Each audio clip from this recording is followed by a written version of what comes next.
Setiap pagi, dia datang lebih awal hanya untuk dibentak dan diremehkan. Tapi siapa sangka, di balik tatapan dingin sang bos janda, ada luka yang perlahan menyatu dengan luka miliknya. Ini bukan kisah cinta biasa. Ini tentang jatuh dari tempat yang paling tidak terduga. Kadang hidup berjalan tidak sesuai rencana. Kadang, apa yang kita anggap akhir, ternyata adalah pintu masuk ke kisah yang sama sekali tak pernah kita bayangkan. Dan begitulah awal cerita Ibrahim, atau biasa dipanggil Baim. Usianya 25, lulusan D3, anak rantau dari Subang yang sudah hampir 5 tahun mencoba peruntungan di Jakarta. Dulu sempat kerja di perusahaan logistik, bagian gudang. Gajinya nggak besar, tapi cukup untuk kirim ke ibu di kampung. Tapi, semua berubah sejak pandemi dan perampingan karyawan. Tanpa banyak kata, tanpa waktu untuk bersiap, ia di PHK begitu saja. 3 bulan menganggur. 1000 lamaran dikirim, semua hanya dibalas dengan sunyi. Di dompetnya hanya tinggal receh dan 1 kartu ATM dengan saldo 0, sekian. Tapi, Baim bukan tipe yang gampang menyerah. Saat ditawari kerja magang sebagai OB oleh tetangganya yang kerja cleaning service di salah satu kantor distributor kosmetik di Jakarta Timur, ia mengiyakan tanpa pikir panjang. OB juga kerja, Bang, katanya ke dirinya sendiri pagi itu. Hidup nggak nunggu kita siap. Langit Jakarta mendung. Gerimis tipis membasahi trotoar yang licin. Bau aspal basah bercampur asap angkot yang lewat menyengat di hidung. Seragam putih dan celana kain pinjaman dari saudara kos sudah agak kusut. Tapi ia tetap rapikan sambil berdiri di depan kantor kecil berlantai 2 itu. Di sana, nasibnya akan mulai berubah. Satpam tua dengan rambut mulai memutih membuka pagar setengah, menatap Baim dari ujung kepala sampai kaki. "OB magang ya?" tanyanya pelan, tanpa senyum. Baim mengangguk sopan. "Iya, Pak." "Langsung naik aja, cari Bu Kirana. Lantai 2. Bel pintunya agak keras dikit, ucap Satpam, kembali duduk sambil menyeruput kopi sachet panas dari gelas plastik. Baim naik pelan-pelan, menapaki tangga sempit yang sudah mulai keropos di beberapa sudut. Bau pengap, suara kipas tua berderit dari ruang atas, dan dinding kantor yang warnanya pudar memberi kesan suram. Tapi yang lebih mendebarkan bukanlah suasana kantor, melainkan siapa yang menunggunya di ujung pintu itu. Dan ketika pintu kaca itu terbuka, seorang perempuan berdiri di sana. Rambut lurus sebahu, dibalut kemeja putih rapi yang menempel pas di tubuhnya. Matanya tajam, tatapannya menusuk, wajahnya cantik, tapi dingin. Tak ada senyum, tak ada sapaan hangat. "OB magang, ya?" katanya singkat, nyaris seperti perintah. "Iya, Bu. Saya Ibrahim. Biasa dipanggil Baim." Ia belum sempat menyelesaikan kalimatnya, perempuan itu sudah berbalik dan melangkah masuk ke ruangan. Pagi-pagi semua meja harus bersih. Toilet dicek. Air galon jangan sampai kosong. "Nggak bisa kerja," bilang. "Saya nggak suka orang yang banyak alasan." Namanya Bu Kirana, 32 tahun. Janda. Jabatan resminya kepala HRD, tapi di kantor kecil itu, semua orang tahu dia yang paling ditakuti.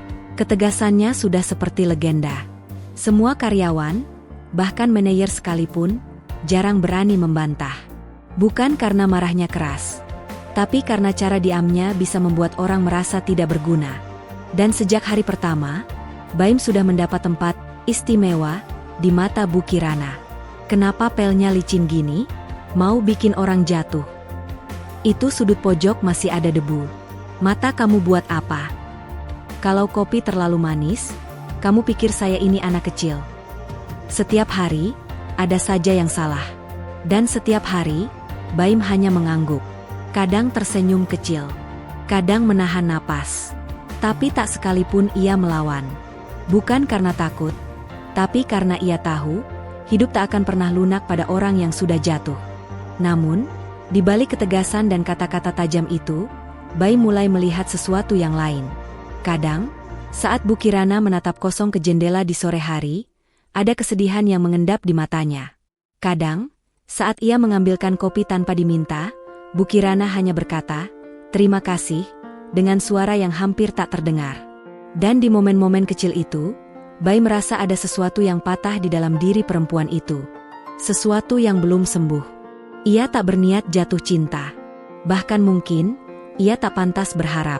Tapi seperti yang sering ia dengar dari almarhum ayahnya dulu. Kadang Tuhan menaruh cinta di tempat yang paling gak masuk akal. Biar kita belajar, bahwa rasa itu gak selalu soal logika. Dan sejak hari itu, hidup Baim tak lagi sama. Karena setiap pagi, sebelum membersihkan meja, mengisi galon, dan mendengar teguran sinis Bu Kirana, hatinya diam-diam mulai bertanya, kenapa aku justru ingin datang lebih pagi? Yang sudah subscribe dan like, saya doain hari ini mendapatkan rezeki yang melimpah, dimudahkan semua urusannya dan disembuhkan dari segala penyakit. Jangan lupa absen di kolom komentar, dari daerah mana saja kamu menonton video ini. Kantor itu tak besar, tapi penuh cerita. Di balik dinding warna krem yang mulai pudar dan jam dinding yang selalu lambat 3 menit, kehidupan berjalan dengan cara yang sunyi, tapi kadang juga ramai oleh gumam keluhan dan gelak tawa singkat yang tertahan. Nama perusahaannya PT Ratu Nusantara Kosmetika. Perusahaan distributor lokal untuk produk-produk kecantikan rumahan. Sabun herbal, masker organik, dan lip balm dari bahan alami. Kantor pusatnya hanya satu, menempati ruko 2 lantai di bilangan Jatinegara. Di lantai bawah ada ruang gudang kecil, dapur umum, dan tempat duduk security. Lantai atas dipakai untuk ruang kerja karyawan dan ruang HRD, yang jadi wilayah kekuasaan Bu Kirana. Dan disinilah Baim memulai harinya setiap pagi jam 6.30. Ia selalu datang lebih awal, sebelum kipas angin tua mulai berderit, sebelum komputer dinyalakan, sebelum kopi sachet pertama diseduh. Ia mulai dari menyapu, mengepel lantai berubin kusam, mengganti air galon, lalu memastikan semua meja bersih. Terutama, meja Bu Kirana. Meja itu bersih nyaris seperti altar. Tak pernah ada kertas berserakan, pena ditaruh sejajar, bahkan pot kecil berisi kaktus di ujung kiri meja pun tak pernah bergeser. Di belakangnya tergantung figura berisi sertifikat pelatihan SDM dan 1 foto lawas, foto seorang perempuan muda bergaun pengantin. Dan di sebelahnya, laki-laki yang kini tinggal kenangan.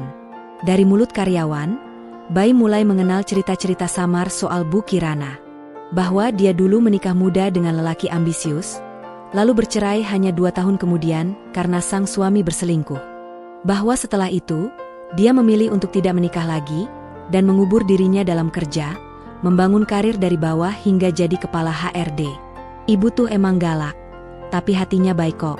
Cuma, banyak luka aja, kata Mbak Nia, staf admin yang sering ngobrol dengan Baim diam-diam di pantry sambil makan tahu goreng. Dulu pernah ada OB magang juga, cowok, tapi kabur cuma 2 minggu. Gak kuat dimarahin terus, bisik Pak Hartono, bagian gudang, sambil terkekeh pelan. Tapi Baim tak pernah kabur. Meski kadang harus mengusap peluh lebih sering daripada yang lain. Meski kadang harus menahan sakit hati saat disalahkan karena lift macet. Atau karena salah beli kopi. Dia diam, bekerja, menghafal ritme kantor, dan perlahan mengenal satu persatu penghuninya. Ada Mbak Nia, si cerewet tapi ramah, beranak 2, suka curhat soal cicilan. Ada Pak Hartono, duda ceria yang jadi semacam penengah jika suasana kantor mulai panas. Ada Randy, staf pemasaran yang suka mencuri pandang ke Mbak Nia tapi selalu pura-pura serius di depan layar komputer. Dan ada Bu Kirana, yang tak pernah ikut makan siang di pantry, yang pulangnya paling malam dan datang paling pagi, yang tak pernah terlihat tertawa, hanya tersenyum tipis saat sesekali menerima telepon dari ibunya. Di mata mereka semua, Baim hanyalah OB baru yang terlalu pendiam. Tapi di balik diamnya, Baim mengamati, dan mulai menyimpan tanya. Kenapa seorang perempuan bisa membangun dinding setinggi itu? Apa yang membuat seseorang terlihat begitu kuat, tapi di matanya, menyimpan lelah yang tak selesai? Hari demi hari berlalu. Kata-kata ketus tetap datang. Teguran tetap menghujani. Tapi entah kenapa, Baim mulai tidak lagi sakit hati. Karena di sela suara tegas itu, ia mulai bisa membaca jeda. Ada lelah, ada kecewa, ada rindu. Dan suatu pagi, saat Baim membersihkan kaca di luar ruangan, ia mendengar suara yang berbeda dari biasanya. Baim. Suara Bu Kirana. Bukan memanggil untuk menyalahkan. tapi lebih lembut. "Iya, Bu," katanya sambil buru-buru mengelap tangannya. "Terima kasih ya, kopi pagi ini, pas rasanya." Itu saja. Tak panjang, tak penuh pujian, tapi cukup untuk membuat jantung Baim berdetak lebih cepat dari biasanya. Karena bagi seseorang yang hanya dianggap bayangan, sepatah kata hangat bisa terasa seperti pelukan. Sejak hari itu, Baim makin ingin tahu, siapa sebenarnya Bu Kirana, di balik wajah dinginnya, dan kenapa ia semakin ingin tinggal lebih lama di kantor kecil itu. Hidup jarang memberi tanda sebelum ia mulai berubah. Kadang, sesuatu yang tampak kecil justru jadi pintu masuk menuju badai yang tak pernah kita duga. Dan bagi Baim, perubahan itu datang lewat secangkir kopi. Pagi itu tak ada yang berbeda.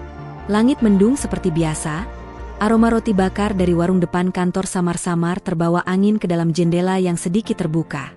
Baim datang lebih awal, seperti biasa. Ia menyapu, mengepel, membersihkan meja, dan menyeduh kopi. Tapi hari itu, ada yang mengusik hatinya. Air galon habis, dan air cadangan di pantry belum sempat diisi ulang. Dengan sisa air hangat di termos dan sedikit dari keran dispenser yang baru dinyalakan, ia tetap mencoba menyeduh kopi untuk Bu Kirana. Gulanya ditakar pas, karena ia sudah hafal. Setengah sendok teh saja, tanpa krimer. Ia letakkan cangkir itu di meja Bu Kirana, lalu kembali bekerja membersihkan kaca di ruang depan. Tapi belum 5 menit berlalu, pintu ruang HRD terbuka keras, dan suara itu menggelegar. "Baim." Ia terdiam. Tangannya berhenti mengelap. "Ini kopi atau air comberan? Kamu pikir saya gak punya lidah?" Bu Kirana berdiri di ambang pintu, wajahnya merah, matanya penuh amarah. Baim hanya bisa menunduk. Suaranya tercekat. "Maaf, Bu, air galonnya habis." "Saya?" "Bukan urusan saya. OB tugasnya memastikan semuanya beres. Kalau kamu gak bisa kerja, gak usah datang." Suasana kantor hening seketika. Mbak Nia dan Pak Randy yang sedang ngobrol di pantry langsung membungkam. Suara printer berhenti. Bahkan kipas angin pun seakan ikut diam. Semua mata tertuju pada Baim, dan suara marah itu. Baim menelan ludah. Di dadanya ada luka yang tak bisa ia ucapkan. Tapi ia tahu, melawan bukan pilihan. Ia menunduk, lalu berbisik pelan. "Baik, Bu, saya akan ganti air galonnya sekarang." Lalu ia melangkah pelan, mengambil galon cadangan dari gudang. Bahu Baim terasa berat. Bukan karena beban air, tapi karena beban harga diri yang diinjak di depan semua orang. Tapi anehnya, tak ada rasa benci. Hanya sedih yang menggantung, dan pertanyaan kecil yang berputar di benaknya. Apa selama ini aku seburuk itu di matanya? Siang itu, setelah makan siang seadanya di warung pojok, Baim duduk sendirian di belakang kantor. Menyendiri, di antara tumpukan kardus kosong. Langit mendung, dan bau tanah basah mulai naik ke udara. Di tangannya, kotak bekal yang tinggal separuh. Tiba-tiba, langkah kaki pelan terdengar mendekat. Ia tak perlu menoleh untuk tahu, itu langkah yang sudah ia hafal dari suara sepatunya. Bu Kirana. Perempuan itu berdiri beberapa meter dari Baim. Diam. Tak ada suara. Tak ada tatapan marah seperti pagi tadi. Hanya tatapan kosong. Seperti seseorang yang sedang mencari kata tapi tak tahu harus mulai dari mana. "Aku, mungkin terlalu keras tadi." Suara itu pelan. Bukan minta maaf secara terang, tapi cukup untuk membuat Baim terangkat kepalanya. Ia tersenyum kecil, walau masih getir. "Nggak apa-apa, Bu. Saya memang sering salah." Bu Kirana menatap ke langit, lalu duduk di tembok pendek dekat tumpukan kardus. "Dulu suami saya suka bilang begitu juga. Saya sering salah, tapi ujungnya tetap nyakitin." Kalimat itu keluar begitu saja, tanpa rencana, tanpa sensor. Baim menoleh pelan.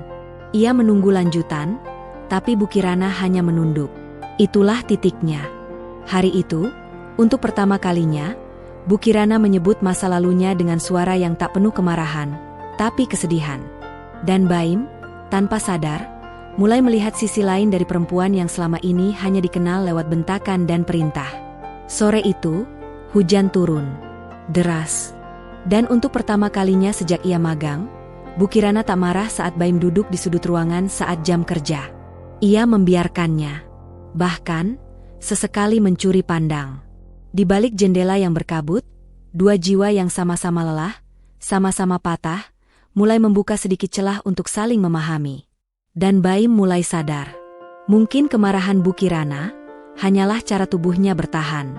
Dan mungkin, kehadiran dirinya, sekecil apapun, bisa sedikit menghangatkan ruang dingin itu. Jakarta kembali cerah pagi itu. Matahari menyusup pelan lewat celah jendela, menyorot debu-debu yang menari di udara. Tapi di dalam kantor kecil itu, ada sesuatu yang berubah. Tak terlihat jelas, tak terucap, tapi terasa, di antara langkah-langkah, tatapan-tatapan, dan jeda sunyi yang mulai menjadi hangat. Baim masih hobe. Masih datang paling pagi, masih mengepel lantai dengan pelan sambil mendengarkan lagu dari ponsel bututnya, masih menyeduh kopi untuk Bu Kirana, tapi sekarang ia melakukannya dengan perasaan yang berbeda. Bukan karena takut dimarahi, tapi karena ia peduli. Sejak sore hujan itu, hubungan mereka tak lagi setegas garis lurus. Ada tikungan-tikungan kecil yang pelan-pelan membuka ruang. Kadang, Bu Kirana menyapa lebih dulu. Kadang, ia hanya mengangguk pelan saat Baim meletakkan kopi di mejanya. Tapi itu cukup. Karena bagi Baim, senyuman sekilas itu lebih tulus daripada 1000 pujian palsu. Tapi hidup tak pernah memberi ruang lega terlalu lama. Dan luka yang terbuka, kadang kembali berdarah justru saat mulai mengering. Hari itu, suasana kantor tegang. Ruang rapat dipenuhi suara tinggi. Seorang klien besar membatalkan kontrak mendadak karena kesalahan pengiriman. Semua kepala menunduk, dan Bu Kirana berdiri di depan papan tulis dengan mata yang menyala penuh kemarahan. Siapa yang input data ke sistem? Semua diam. Mbak Nia pelan menunjuk layar. Kemarin sore, Baim yang bantuin saya ngisi data, Bu. Seketika ruangan sunyi. Baim berdiri, bingung. Saya cuma bantu ngetik, Bu. Nama barang sama jumlahnya udah dikasih Mbak Nia. Tapi Bu Kirana tak mau dengar. Jadi kamu mau bilang kamu nggak salah? Kenapa semuanya harus nimpalin? Saya muak. Suara itu menggetarkan ruangan. Baim tercekat. Matanya memandang lurus ke Bu Kirana, tak percaya. Saya cuma bantu, Bu. Saya nggak ngerti sistemnya, saya kira. Berhenti, potong Bu Kirana tajam. Mulai besok, kamu nggak usah bantuin input data lagi. Fokus sama tugas kamu. Jangan sok bisa. Suasana hening. Dan di hadapan semua orang, wajah Baim memerah, bukan karena malu, tapi karena kecewa. Untuk pertama kalinya sejak bekerja, ia merasa benar-benar dikhianati. Karena perempuan yang perlahan ia kagumi, hari itu menelanjangi harga dirinya di depan semua orang. Lagi. Setelah rapat bubar, Baim tak langsung kembali bekerja. Ia duduk di tangga belakang, memandangi langit yang mulai kelabu. Tangannya mengepal. Dadanya sesak. Tapi yang paling sakit, bukan karena dimarahi, tapi karena ekspresi wajah Bu Kirana tadi tak berbeda dari hari pertama ia datang. Seolah semua yang mereka bangun diam-diam, tak berarti apa-apa. Sore itu, Bu Kirana keluar ruangan, hendak pulang lebih awal. Tapi saat melewati tangga, langkahnya terhenti. Di sana, Baim duduk membelakangi. Baim. Suaranya pelan. Kali ini tanpa marah. Baim tak menjawab. Ia hanya menoleh sedikit. Pandangannya sayu. Aku minta maaf. Kata-kata itu jatuh seperti rintik hujan pertama setelah kemarau panjang. Lambat, tapi menyentuh.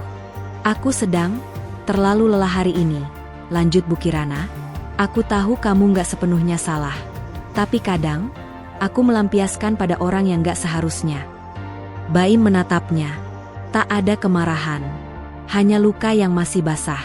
Kenapa harus saya, Bu? Pertanyaan itu sederhana, tapi dalam. Bu Kirana diam sejenak, lalu duduk di sampingnya. Karena kamu, beda. Dan kadang, yang berbeda, lebih mudah membuat kita takut. Mata mereka bertemu. Tak ada kata lanjut. Tapi di antara diam dan hujan yang mulai turun, ada sesuatu yang mengalir pelan, mengisi jarak yang selama ini hanya dipenuhi bentakan dan kopi pahit. Dan untuk pertama kalinya, Bu Kirana bicara tanpa topeng. Aku pernah percaya sama orang, lalu ditinggal saat aku hancur. Setelah itu, aku pikir, semua laki-laki sama. Tapi kamu gak seperti itu. Baim tak langsung menjawab. Tapi dalam hatinya, ada sesuatu yang mulai bergemuruh. Bukan amarah, bukan sakit hati, tapi rasa yang belum ia beri nama. Saat itu ia tahu, mencintai seseorang yang terluka adalah perjalanan panjang. Dan terkadang, untuk menyembuhkan, cukup dengan menjadi seseorang yang tidak pergi. Hari-hari berlalu setelah kejadian itu. Hubungan antara Baim dan Bu Kirana tidak lagi kembali seperti semula, tapi juga tidak sama seperti sebelumnya. Ada sesuatu yang telah pecah, lalu direkatkan ulang dengan hati-hati. Retaknya masih terlihat, tapi anehnya, justru membuat segalanya terasa lebih jujur. Baim tetap bekerja dengan disiplin. Setiap pagi, ia menyeduh kopi dengan takaran yang sama, meletakkannya di meja dengan senyum kecil, walau tak selalu dibalas. Tapi dalam hatinya, ia mulai gelisah. Ada rasa yang tumbuh, perlahan namun pasti. Bukan hanya kagum, bukan sekadar kasihan, tapi sesuatu yang lebih dalam, yang menyakitkan bila ditahan, dan berisiko bila diucapkan. Malam itu, di kosannya yang sempit, Baim duduk di atas kasur tipis sambil menatap langit-langit. Angin malam membawa suara dari warung kopi di ujung gang. Ia menulis di buku kecil yang selalu ia simpan di tas kerja. Aku gak tahu apa yang aku rasain ini wajar atau enggak. Tapi setiap kali ngelihat Bu Kirana, aku kayak ngelihat diri sendiri. Capek, marah, tapi gak tahu ke siapa. Di tempat lain, Bu Kirana duduk sendiri di ruang kerjanya. Semua karyawan sudah pulang. Hanya suara jam dinding yang menemani. Di tangannya, cangkir kopi setengah habis. Di meja, ada map lamaran kerja baru. Ia menatapnya lama, lalu membuka perlahan. Nama di atas surat lamaran itu membuat dadanya bergemuruh. Ibrahim, lamaran OB tetap. Ia membacanya pelan. Tulisan tangan Baim rapi, sederhana, dan jujur. Isinya singkat. Hanya 1 halaman. Tapi kalimat terakhir membuat napasnya tercekat. Saya ingin terus bekerja di sini. Bukan cuma karena butuh, tapi karena saya percaya, kadang tempat bekerja bisa jadi tempat untuk sembuh. Malam itu, Bu Kirana tak langsung menjawab. Ia hanya memandangi map itu lama, lalu menyelipkannya di laci. Tapi kalimat itu menempel di kepalanya, berputar seperti mantra. Dan keesokan paginya, ia memanggil Baim ke ruangannya. Baim gugup. Tangannya dingin. Tapi wajahnya tetap tenang. Duduk, kata Bu Kirana singkat, tapi kali ini nadanya tak sekeras biasanya. Baim duduk. Di hadapannya, Bu Kirana membuka map lamaran itu, lalu meletakkannya di atas meja. Kamu yakin mau kerja tetap di sini? Tanyanya pelan. Baim menatap matanya. Dalam, saya gak tahu masa depan saya gimana, Bu. Tapi kalau saya bisa mulai dari sini, kenapa enggak? Bu Kirana terdiam. Lalu mengambil napas panjang. Kamu tahu kan? Jadi OB tetap bukan berarti hidupmu akan lebih gampang. Baim mengangguk. Saya nggak pernah cari yang gampang, Bu. Cuma, yang bisa saya jalani dengan benar. Jawaban itu membuat Bu Kirana menunduk sejenak. Lalu ia mengangguk pelan, mengambil pulpen, dan menandatangani map itu. Mulai minggu depan, kamu resmi jadi OB tetap, ucapnya. Baim nyaris tak percaya. Bibirnya terangkat membentuk senyum. Senyum tulus, yang jarang muncul di wajah laki-laki itu. Tapi saat ia hendak keluar, Bu Kirana berkata pelan. Baim, jangan buat saya menyesal. Baim menoleh. Senyumnya tetap ada, tapi kini dengan nada hormat. Kalau saya bisa, saya justru ingin buat ibu percaya lagi. Dan kalimat itu, diam-diam mengguncang dinding di dalam dada Bu Kirana. Beberapa hari setelahnya, kantor mengadakan pertemuan kecil di ruang rapat untuk merayakan ulang tahun perusahaan. Semua karyawan berkumpul. Ada nasi tumpeng, kue, dan tawa, hal yang jarang terdengar di kantor itu. Baim berdiri di pojok, ikut membantu membagikan piring. Tapi matanya tak lepas dari sosok Bu Kirana yang sedang berbicara di depan. Wanita itu tampak berbeda. Lebih lembut. Lebih terbuka. Dan ketika mata mereka bertemu, hanya sesaat, Baim tahu, ada sesuatu yang tumbuh di antara mereka. Bukan lagi sekadar hubungan atasan dan bawahan. Tapi dua orang yang pernah patah, sedang belajar saling percaya. Saat acara selesai, dan semua orang sibuk membereskan sisa makanan, Baim dan Bu Kirana bertemu di dapur kecil. "Ibu kelihatan lebih bahagia hari ini," kata Baim pelan. Bu Kirana tersenyum, pelan tapi nyata. "Mungkin karena saya mulai belajar, bahwa bahagia itu bukan tentang tak pernah terluka, tapi tentang siapa yang tetap tinggal setelah luka itu." Dan sore itu, di antara aroma ayam goreng dingin dan tawa yang memudar, Baim tahu, hatinya sudah jatuh. Dan mungkin, hatinya tidak jatuh sendirian. Ada perasaan yang tak bisa disembunyikan selamanya. Seperti matahari yang tak bisa terus ditutup awan. Seperti senyuman yang tiba-tiba muncul tanpa disadari. Seperti detak jantung yang tak bisa bohong saat seseorang berdiri terlalu dekat. Dan begitulah yang mulai dirasakan oleh Baim, dan juga oleh Bu Kirana. Hubungan mereka pelan-pelan berubah. Tidak meledak, tidak dramatis, tapi terasa. Dalam tiap percakapan singkat, dalam tatapan yang sedikit lebih lama, dalam cara Bu Kirana mulai memanggil nama Baim tanpa nada tinggi, dan dalam cara Baim mulai menyeduh kopi dengan sedikit lebih sabar. Karena kini bukan hanya untuk memenuhi tugas, tapi juga untuk membuat seseorang merasa diperhatikan. Sampai suatu sore, sesuatu yang selama ini ditahan, pelan-pelan keluar ke permukaan. Hari itu hujan deras mengguyur Jakarta. Air mengalir deras di selokan depan kantor, dan suasana menjadi lebih lengang dari biasanya. Banyak karyawan pulang lebih awal. Baim tetap di kantor, membersihkan ruang pantry yang penuh cangkir bekas rapat. Bu Kirana masih di ruangannya, menatap layar laptop yang nyalanya sudah redup. Rambutnya digerai, dan wajahnya tampak lebih lelah dari biasanya. Mungkin karena minggu ini penuh tekanan. Deadline pengiriman barang, cek audit, dan revisi laporan yang tak kunjung selesai. Baim mengetuk pintu perlahan. "Ibu, mau saya bikinkan teh hangat?" tawarnya, pelan. Bu Kirana mendongak, menatapnya beberapa detik, lalu mengangguk. "Kalau nggak merepotkan." Baim tersenyum. "Nggak pernah repot, Bu." Ia kembali dengan teh melati hangat dalam cangkir putih kecil. Ia letakkan di meja kerja Bu Kirana, lalu berdiri sebentar. "Kalau ibu butuh ditemani, saya nggak buru-buru pulang," katanya pelan, nyaris seperti bisikan.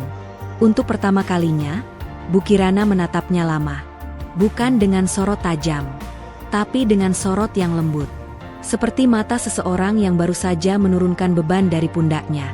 "Kenapa kamu selalu ada di saat saya lelah, Baim?" tanyanya, pelan. Pertanyaan itu seperti hujan yang jatuh di tengah kemarau. Baim menelan ludah. Jantungnya berdegup cepat. Tapi ia tak berpaling.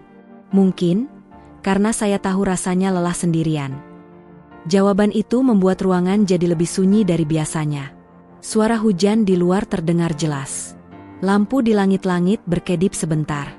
Waktu seakan melambat. "Baim," kata Bu Kirana, lebih pelan dari biasanya. "Kalau saya bilang, saya sudah terlalu lama tidak percaya sama orang, kamu bakal tetap bertahan." Baim menatapnya. Dalam. "Serius. Saya nggak minta ibu percaya sekarang. Tapi saya mau tetap di sini, walaupun prosesnya pelan." Dan saat itu, Bu Kirana tersenyum. Bukan senyum yang sopan, tapi senyum yang datang dari hati. Senyum yang jarang muncul di wajah itu. Ia bangkit dari kursinya. Melangkah ke dekat jendela, memandangi hujan yang belum juga reda. "Kamu tahu, dulu saya kira cinta itu harus datang dari yang setara, yang sejajar. Tapi ternyata, kadang yang kita butuhkan justru seseorang yang berani berdiri di bawah kita, bukan untuk mengemis, tapi untuk menopang." Baim berjalan mendekat, tapi menjaga jarak. Ia tahu, ini bukan momen untuk menyentuh, tapi untuk mendengarkan. "Saya takut, Baim. Kalau saya memberi hati lagi, dan patah, saya nggak tahu apakah saya bisa kuat lagi." "Saya juga takut, Bu," jawab Baim pelan. "Tapi, takut bukan alasan untuk terus sendiri. Kan? Mereka berdiri di sana. Dua manusia, dua luka, dua masa lalu yang saling menyentuh tanpa menyentuh. Hanya lewat kata. Hanya lewat niat. Dan saat hujan reda, dan jalanan mulai memantulkan cahaya lampu kota, Bu Kirana menatap Baim dan berkata, "Mau temani saya makan malam? Tapi bukan sebagai OB. Sebagai teman." Baim mengangguk. Senyumnya perlahan merekah. Teman yang berharap, bisa lebih dari itu. Bu Kirana tak menjawab. Tapi ia tersenyum. Dan itu cukup. Malam itu, mereka berjalan berdua ke warung makan sederhana di ujung jalan. Duduk berseberangan, berbagi nasi goreng dan obrolan kecil. Tak ada gengsi, tak ada jabatan. Hanya dua manusia yang sedang belajar mencintai dengan hati yang dulu pernah retak. Dan sejak malam itu, hati Baim tahu. Ia telah melangkah lebih jauh dari sekadar pekerja magang. Ia sedang jatuh, dan untuk pertama kalinya, jatuhnya terasa begitu ringan. Setiap kedekatan akan sampai pada satu titik. Saat perasaan harus dihadapi, bukan lagi disembunyikan. Sejak malam makan nasi goreng bersama itu, hubungan antara Baim dan Bu Kirana berubah, tapi mereka tak pernah membicarakannya secara gamblang. Masih ada sekat, masih ada jeda. Tapi juga ada kenyamanan yang tak bisa dipalsukan. Kadang hanya lewat tatapan singkat saat bertemu pagi hari. Kadang lewat pesan singkat larut malam berisi kalimat seperti, "Kamu udah makan, Baim?" Atau, "Jangan lupa pakai jaket, hari ini hujan katanya." Tapi di luar semua itu, dunia tak selalu ikut bersikap hangat. Kantor kecil mereka bukanlah tempat yang bisa menyimpan rahasia terlalu lama. Bisik-bisik mulai terdengar. Dan seperti yang bisa ditebak, kabar tentang kedekatan OB magang yang sekarang jadi OB tetap dengan kepala HRD mulai menyebar pelan-pelan. "Aneh ya, OB bisa dekat sama Bu Kirana," bisik Mbak Rika di pantry suatu siang. "Mungkin Bu Kirana lagi kesepian aja," sahut Randy setengah tertawa. Baim mendengar sebagian. Ia pura-pura tidak peduli. Tapi kata-kata itu menempel di kepalanya. Dan yang lebih membuat dadanya sesak, ia tahu Bu Kirana juga mendengar. Karena siangnya, saat Baim mengantarkan dokumen ke ruangannya, perempuan itu hanya mengangguk tanpa senyum, tanpa tatapan. Suasana yang dulu hangat, kembali dingin. Hari-hari berikutnya, Bu Kirana kembali menjaga jarak. Senyumnya disimpan. Pesan-pesan singkat tak lagi masuk. Seolah ia menarik diri, mundur beberapa langkah ke belakang. Baim gelisah. Ia ingin bicara, tapi selalu ditahan oleh ragu. Apakah Bu Kirana menyesal? Apakah hubungan mereka salah sejak awal? Atau, apakah ini hanya bentuk lain dari rasa takut yang kembali muncul? Sampai akhirnya, sore itu, Baim memberanikan diri mengetuk pintu ruangan Bu Kirana. Suasana kantor mulai sepi. Hujan rintik-rintik mengguyur halaman luar. Suara kipas angin tua berputar pelan di langit-langit. "Boleh bicara sebentar, Bu?" tanya Baim pelan. Bu Kirana mengangguk tanpa menatap. "Silakan duduk." Baim menatap meja yang rapi itu. Lalu menatap perempuan yang selama ini ia kagumi, ia pahami, dan, diam-diam, ia cintai. "Ibu berubah," katanya pelan. Sejak orang-orang mulai berbisik. Bu Kirana menarik napas dalam. "Aku hanya tidak ingin kamu jadi bahan omongan. Aku tidak ingin kamu terluka karena aku." Baim menggeleng. "Tapi saya sudah terluka, Bu, bukan karena orang-orang itu, tapi karena ibu memilih diam." Kalimat itu membuat Bu Kirana menunduk. Suaranya gemetar saat ia berbicara. "Kamu tidak tahu apa yang pernah aku hadapi, Baim. Dulu aku pernah memilih cinta, dan akhirnya aku ditinggal tanpa penjelasan. Lalu semua orang bilang itu salahku. Karena aku terlalu kuat, terlalu dingin, terlalu mandiri." Ia menatap Baim dengan mata yang mulai berkaca-kaca. "Aku takut jatuh cinta lagi. Karena kalau aku jatuh sepenuhnya." Baim bangkit dari kursinya. Berdiri di hadapannya, pelan-pelan. Ia tidak menyentuh. Hanya menatap dengan lembut. "Saya nggak janji bakal selalu bisa buat ibu bahagia. Tapi saya bisa janji satu hal, saya nggak akan pergi." Hening. Lama. Lalu, Bu Kirana menunduk. Setitik air mata jatuh ke atas map kerja.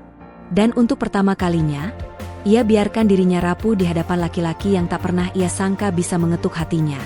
Kalau kamu serius, Baim, kamu harus siap jalan panjang. Akan banyak yang mempertanyakan. Akan banyak yang mencibir. Saya siap, Bu. Bahkan kalau harus jalan sendirian di depan. Asal ibu di belakang saya nggak akan berhenti. Dan malam itu, mereka berdiri di jendela ruang kerja.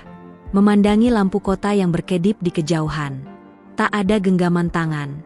Tak ada pelukan. Tapi hati mereka, akhirnya bicara jujur. Kadang cinta tak butuh pengakuan keras-keras. Kadang cukup keberanian untuk tetap berdiri, saat semua hal lain mencoba menjatuhkan. Dan di malam yang sunyi itu, Baim dan Bu Kirana memutuskan untuk menghadapi semuanya. Bersama. Tak semua kisah cinta dimulai dengan senyum dan bunga. Beberapa tumbuh dari luka. Dari lelah yang dipikul diam-diam. Dari dua hati yang sama-sama takut, tapi tetap memilih untuk tinggal. Dan kisah Baim bersama Bu Kirana adalah salah satunya. Sudah hampir 3 bulan sejak malam itu, malam di mana mereka memutuskan untuk tak lagi sembunyi. Bukan berarti segalanya tiba-tiba menjadi mudah. Bisik-bisik masih ada. Tatapan sinis sesekali datang. Tapi yang berubah adalah cara mereka menghadapinya. Baim tak lagi menunduk saat melewati pantry. Ia mulai berjalan tegak, menyapa satu-satu, dengan senyum yang tenang. Orang-orang pun perlahan berhenti membicarakan. Karena mereka melihat, hubungan itu bukan main-main. Bukan romansa iseng. Tapi cinta yang dipupuk lewat kesabaran dan keberanian. Bu Kirana pun perlahan melunak. Ia tak lagi menyimpan semua beban sendirian. Ia mulai belajar berbagi. Kadang meminta bantuan Baim untuk hal-hal kecil, tapi penting, seperti memilih taplak meja untuk acara kantor, atau sekadar minta pendapat tentang parfum sample yang akan diuji pasar. Di luar kantor, mereka mulai lebih terbuka. Sesekali makan malam bersama, tapi bukan di restoran mewah. Hanya di warung soto kaki lima, atau kafe kecil di pinggir jalan. Kadang mereka jalan kaki di taman dekat stasiun Jatinegara, duduk di bangku kayu sambil minum kopi dalam gelas plastik. Baim tak pernah menggenggam tangan Bu Kirana di tempat umum. Tapi ia selalu memastikan langkahnya sejajar. Tak di depan, tak di belakang, tapi di sisi. Di tempat yang paling pas, untuk seseorang yang sedang belajar percaya. Hingga suatu hari, Bu Kirana berkata hal yang tak pernah Baim sangka akan ia dengar. Baim, kamu mau ikut ke rumah ibu? Baim tercekat. Rumah ibu? Maksudnya? Ke rumah orang tuaku. Di Bekasi. Ibu sudah sering dengar tentang kamu, sekarang beliau ingin kenal langsung. Sore itu, hati Baim berdetak 2 kali lebih cepat. Bukan karena takut, tapi karena inilah bentuk kepercayaan yang paling nyata. Dan saat ia datang ke rumah itu, mengenakan batik terbaiknya, membawa buah tangan sederhana dalam kantong plastik merah, ia tahu, hidupnya telah berjalan begitu jauh dari tempatnya dulu mulai. Dulu, ia hanya seorang mantan karyawan yang baru saja kehilangan pekerjaan. Lalu jadi OB magang yang setiap hari dihina. Lalu, jadi laki-laki yang dikenali bukan karena jabatannya, tapi karena ketulusannya. Di ruang tamu rumah sederhana itu, Ibu Bu Kirana memandang Baim lama. Matanya tajam, tapi tenang. Kamu kelihatan laki-laki yang tahu cara sabar, katanya pelan.